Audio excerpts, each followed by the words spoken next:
चौथ्या दिवसामध्ये पदार्पण करत आहे।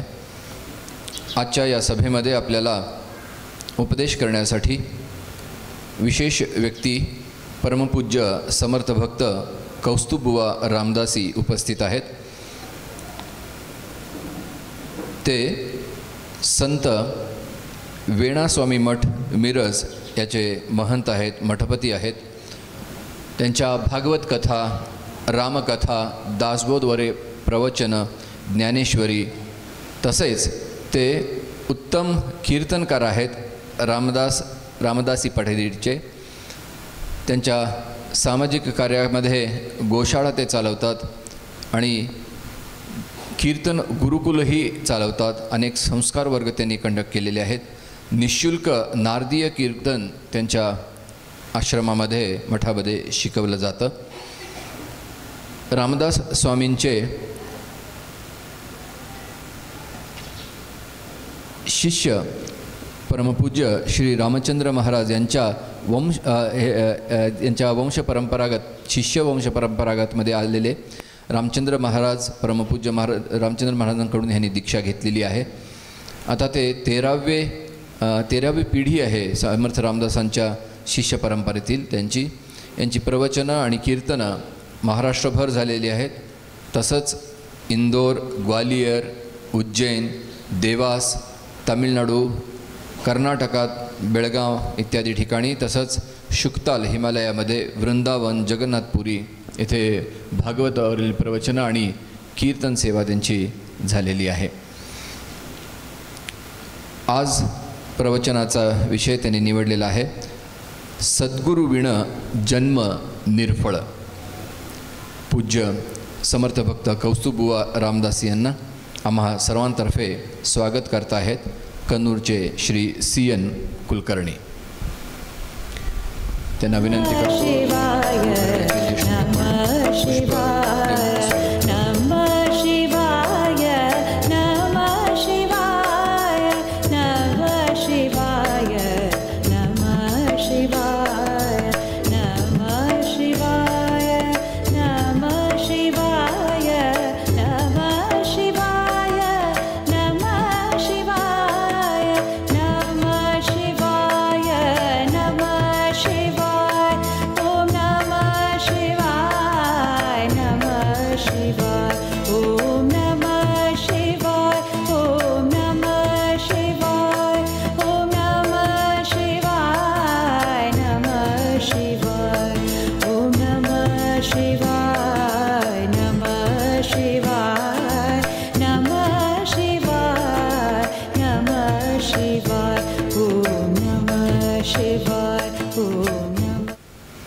ತಮ್ಮೆಲ್ಲರಲ್ಲಿ ಕೇಳ್ಕೊಳ್ಳೋದು, ದಯವಿಟ್ಟು ನಿಮ್ಮ ಮೊಬೈಲ್ಗಳನ್ನು सायलेंट मोडಗೆ परिवर्तिसी।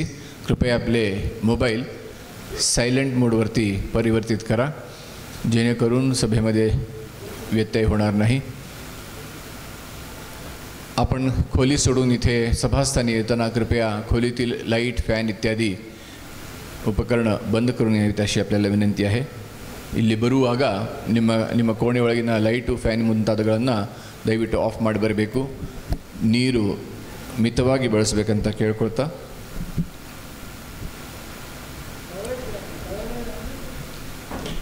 परमपूज्य समर्थ भक्त कौस्तुभबुवा रामदासी यांना मी प्रार्थना करतो की त्यांनी आपली प्रवचन सेवा प्रारंभ करावी।